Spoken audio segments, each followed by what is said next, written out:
నమస్కారం. ఘంటారావానికి స్వాగతం. ముందుగా ప్రధానాంశాలు. దేశవ్యాప్తంగా అతి త్వరలో మైక్రో ఏటీఎంలు, అందుబాటులోకి కొత్త 500 నోట్లు.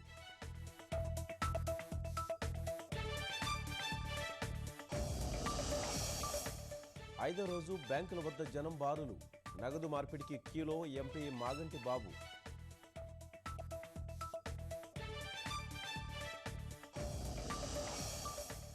నోట్ల మార్పిడి సాధారణ స్థితి వచ్చే వరకు అప్రమత్తం, అధికారులకు ముఖ్యమంత్రి ఆదేశం.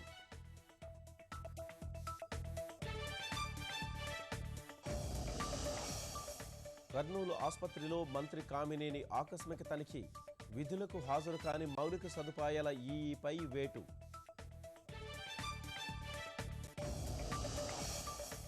దివ్యల వెలుగుల్లో శైవక్షేత్రాలు, కార్తీక పౌర్ణమి వేళ కిటకిటలాడుతున్న ఆలయాలు.